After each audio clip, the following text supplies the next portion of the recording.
There's a pulsing force within you older than any civilization, deeper than any ocean, and more powerful than any storm. This force is your libido, the vital energy that drives not only your physical desire, but your entire capacity to create, love, and connect with the divine spark within every human being. What Edgar Cayce called the universal creative force, Sigmund Freud termed libido, but both acknowledge this same truth. There's a sacred energy within us that, when understood and consciously directed, can transform our experience of love from an inner battlefield into a garden of eternal blooms. Imagine for a moment that you're standing before a magic mirror, not one that reflects only your physical appearance, but a mirror of the soul that reveals the deepest layers of your desires, fears, and longings. In this mirror, you can see not only who you are in this life, but echoes of all the lives your soul has lived, all the times you loved, were hurt, gave yourself completely, or shut down in self-defense.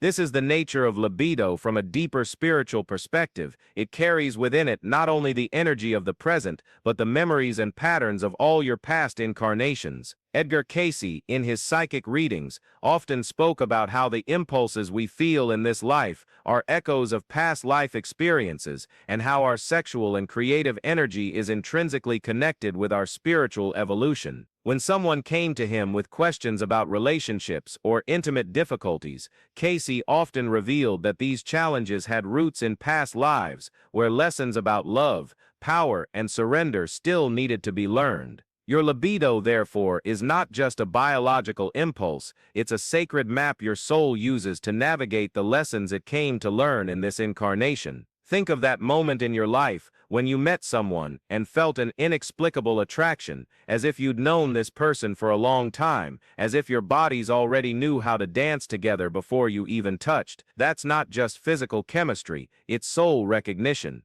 Your libido ignites not only because this person is physically attractive, but because your soul recognizes a fellow traveler, someone with whom you've shared lives, loves, and lessons. Cayce called these karmic encounters, explaining that we are magnetically drawn to people who will help us resolve unresolved issues from past lives. But herein lies the great mystery and the greatest challenge. Why so often does our libido seem to lead us into situations that hurt us? Why are we drawn to people who aren't good for us? Why do we repeat destructive patterns in our relationships? The answer lies in understanding that our libido isn't interested only in pleasure, it's interested in soul growth. It draws us to the experiences we need to live in order to evolve, even if those experiences are initially painful. Imagine a butterfly still inside its chrysalis. The force that impels it to break through the walls of its silken prison is the same force that will later enable it to fly. This force isn't always gentle, sometimes it's urgent,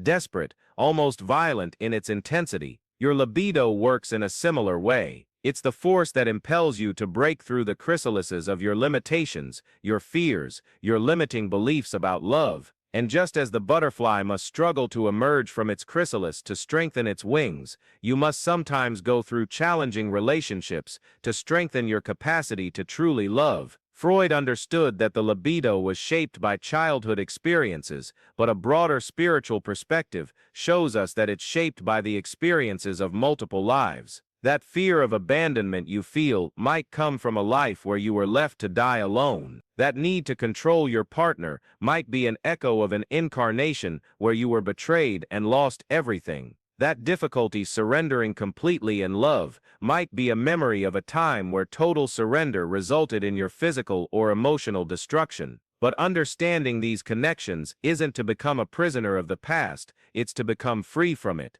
When you understand that your fear of intimacy stems from an old wound, you can begin to heal that wound with love and self-compassion. When you recognize that your compulsion for sexual conquest is actually a misdirected spiritual quest for divine connection, you can begin to channel that energy into higher forms of intimacy. Libido, in its purest essence, is creative energy. It's the same force that makes plants grow toward the sun, that moves the planets in their orbits, that impels artists to create masterpieces. When you repress or deny it, you're denying a fundamental part of your divine nature. When you express it without consciousness or spiritual purpose, it becomes destructive, but when you understand and consciously direct it, it becomes the fuel for your highest expression of love. Edgar Cayce often spoke about the importance of seeing sex as a sacred expression of love, not just a physical act, but a spiritual communion between two souls. He taught that when two people unite sexually with true love and spiritual intention,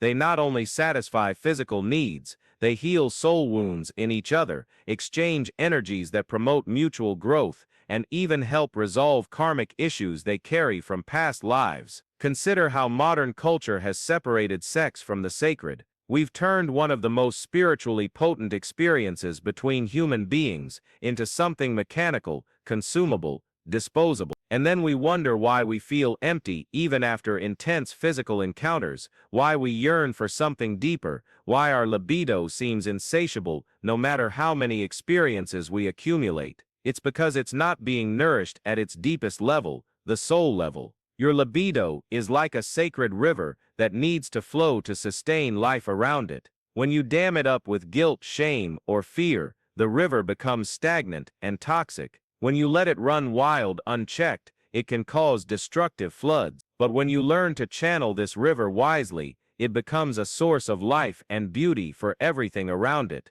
Your relationships deepen, your creativity flourishes, your connection to the divine intensifies. Many people carry guilt about their sexual desires because of religious or cultural conditioning that portrays the libido as something dirty or sinful. But this is a terrible distortion of spiritual truth. Cayce taught that God created sexual attraction as one of the most powerful ways for two souls to connect and grow together.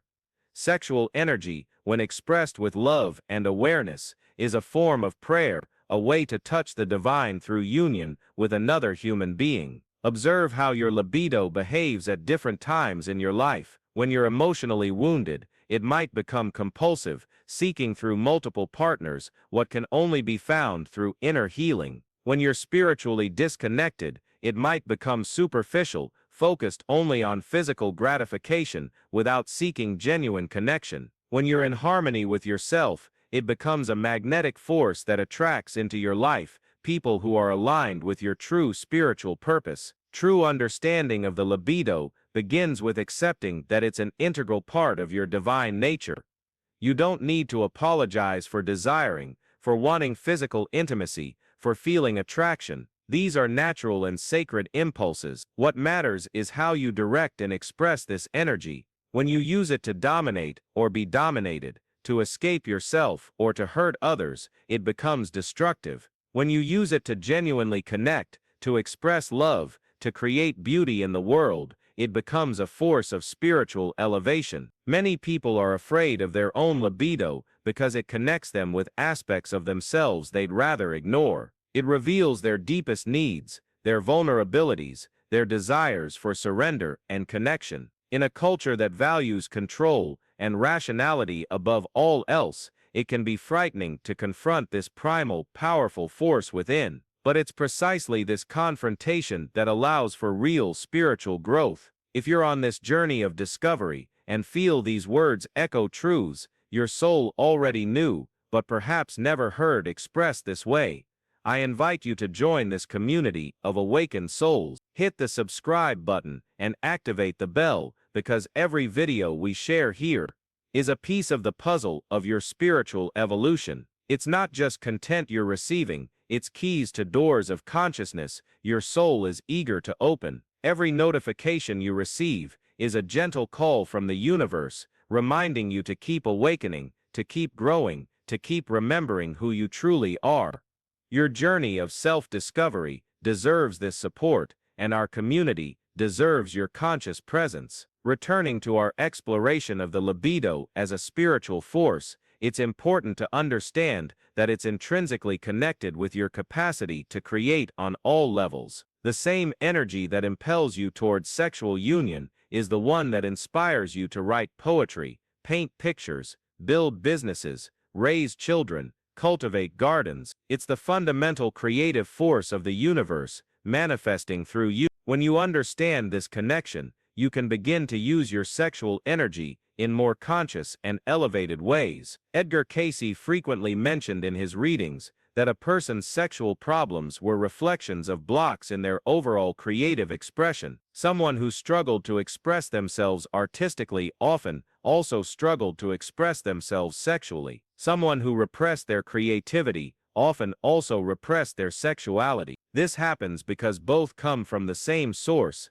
the divine life force, that flows through all aspects of our existence. Observe the patterns in your own life. Do you notice that when you're creating something that deeply inspires you, your sexual energy also becomes more vibrant, or that when you're creatively stagnant, your libido also diminishes? This is no coincidence. It's evidence that these energies are fundamentally connected. Cultivating one automatically nourishes the other. Often when people talk about transcending sexuality to achieve spirituality, they're perpetuating a false separation that actually hinders real spiritual growth. True transcendence doesn't come from denying or repressing your sexual nature, but from elevating it, from consciously integrating it with your spiritual quest. Saints and sages who truly transcended sexuality didn't do so through repression, but through transmutation, transforming sexual energy into spiritual energy through a deep understanding of its nature. Your libido also functions as a spiritual compass, indicating where you need to grow and heal. If you feel compulsive attraction to people who mistreat you, your libido is trying to lead you to a pattern that needs healing. If you lose sexual interest when a relationship becomes emotionally intimate, your libido is revealing a fear of vulnerability that needs to be faced. If you only feel desire in forbidden or dangerous situations, your libido is showing you haven't yet learned to find excitement in the safety of true love. Each of these situations is an opportunity for spiritual growth disguised as a sexual problem. When you stop judging your libido as good or bad and start seeing it as a teacher, you can begin to learn the profound lessons it's trying to teach. It's not trying to lead you to perdition, it's trying to lead you to healing. Healing your libido often requires you to heal very old wounds, sometimes from past lives.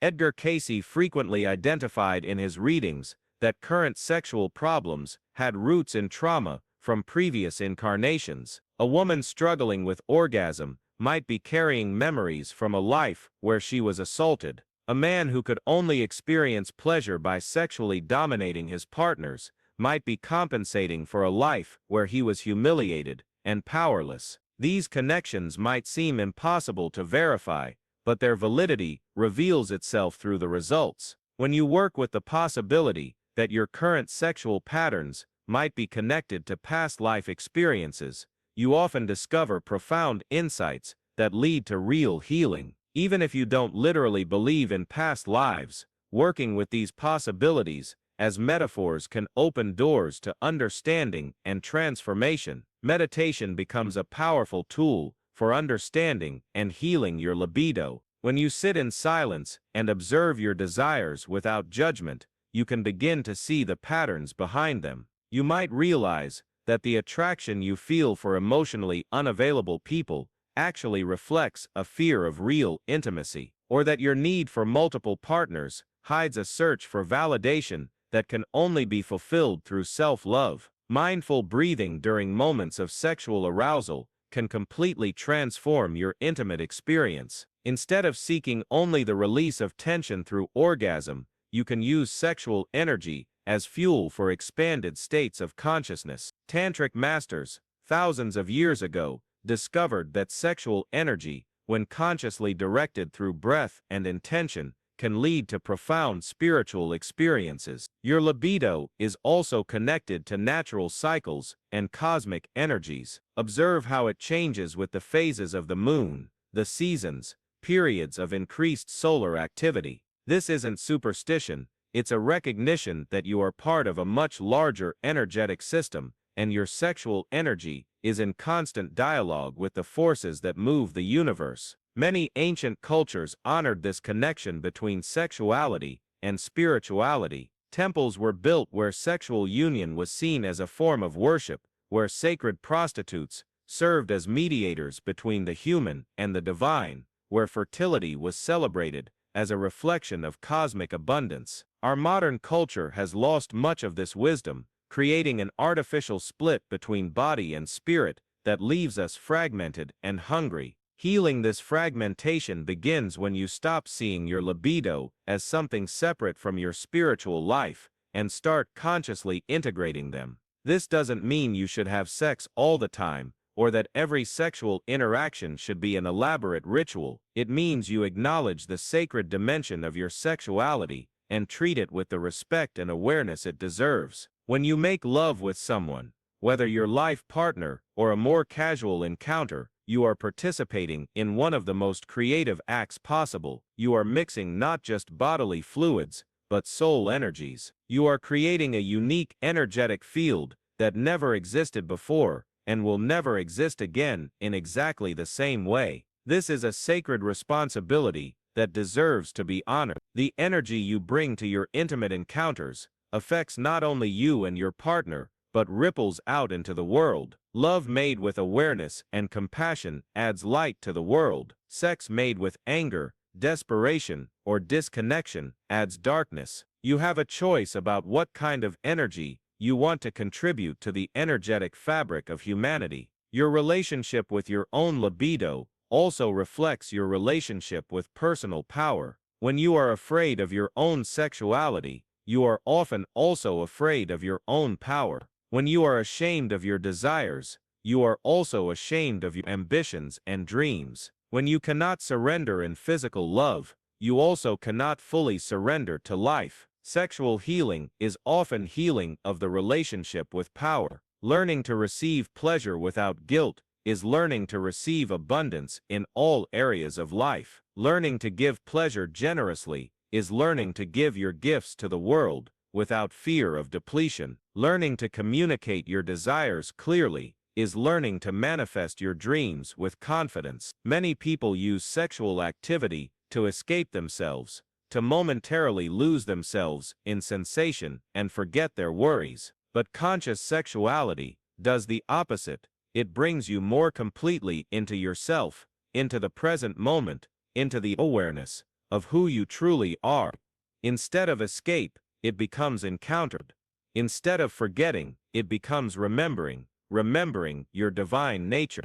When you approach sexuality with this awareness, every touch becomes a form of prayer, every kiss a blessing, every orgasm an experience of temporary ego dissolution that reminds you of the fundamental unity of all existence. You are not just making love with another person, you are making love with life itself, with the creative force that moves the universe. This perspective completely transforms how you relate to sexual rejection or disappointment. When someone doesn't reciprocate your interest, instead of feeling wounded in your self-esteem, you can see it as the universe directing you toward experiences more aligned with your spiritual growth. When a sexual relationship doesn't work out as expected, instead of feeling like a failure, you can see it as valuable information about patterns that need attention. Your libido matures as you mature spiritually. What excited you when you were young and unaware may not excite you anymore as you develop greater awareness and self-knowledge. This isn't loss, it's evolution. You're learning to find excitement in deeper levels of intimacy, in more authentic connections, in more refined expressions of love. Fear of love often manifests as problems with libido. When you're afraid of being hurt, your sexual energy may shut down as a protective mechanism. When you're afraid of being vulnerable, you may only seek superficial encounters that don't challenge your emotional defenses. Understanding these connections allows you to heal the root of the problems instead of just treating the symptoms. True sexual intimacy requires courage, the courage to be seen completely, to show your deepest desires, to admit your needs, to surrender without guarantees. It's one of the most direct ways to practice trust in life. Every time you choose vulnerability over protection in an intimate encounter, you're choosing growth over safety, love over fear. Your libido is also connected to your intuition. When you learn to listen to the subtle signals your body sends about different people, you develop a kind of discernment that goes far beyond rational logic. Your body often knows if someone is good company for you before your conscious mind processes that information. Learning to trust this bodily wisdom can protect you from many destructive experiences. Patience becomes a spiritual virtue when applied to sexuality. In a culture that promotes instant gratification, learning to build sexual tension gradually, to savor the anticipation, to allow desire to mature naturally, can completely transform the quality of your intimate experiences. The pleasure that comes after conscious waiting has a depth and richness that instant gratification can never offer. Gratitude also transforms the sexual experience. When you approach each intimate encounter with genuine appreciation for the opportunity of connection, for the beauty of the human body, for the capacity to feel pleasure, you automatically elevate the vibration of the entire experience. Gratitude transforms mechanical sex into sacred communion. Understanding your libido spiritually also means recognizing that it has seasons, just as nature has seasons. There will be periods of higher sexual intensity and periods of lower interest. Both are natural and necessary. Periods of high libido are for exploration, connection, and creative expression. Periods of low libido are for integration, reflection, and inner growth. Forcing sexual activity when your body and soul are in a season of quietude is as counterproductive as forcing dormancy when your vital energy is vibrant and active. Learning to honor the natural rhythms of your sexuality is learning to live in harmony with your deepest nature.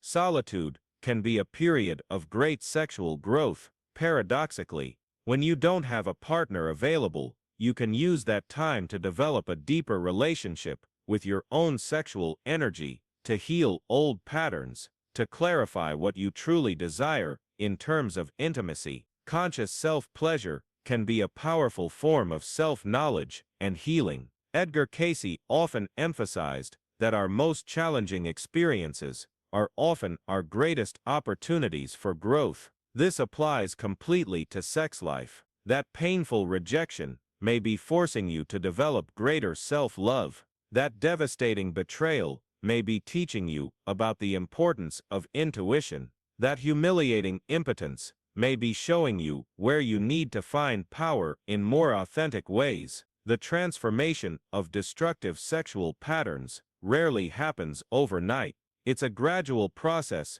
that requires patience, self-compassion, and a willingness to keep growing even when progress seems slow. Each small conscious choice you make, choosing real connection over superficial gratification, vulnerability over protection, self-love over external validation, contributes to the overall transformation. Your libido is a teacher, a healer, a spiritual guide disguised as a physical urge. When you stop fighting it or being ashamed of it and start listening to what it's trying to teach you, you discover that it has always been trying to lead you back home, back to love, back to connection, back to the remembrance that you are a divine being temporarily in human form, capable of experiences of beauty, pleasure, and union that reflect the nature of the Creator itself. Love without fear is not the absence of fear, it's the willingness to love completely despite the fear. Your libido, understood spiritually, becomes a bridge between the human and the divine within you, constantly reminding you that you came here not just to survive, but to experience the joy, passion, and deep connection that are your divine inheritance by right. What profound mystery of the soul is revealed when you finally understand that your capacity to desire is in fact your capacity to remember the infinite love from which you came.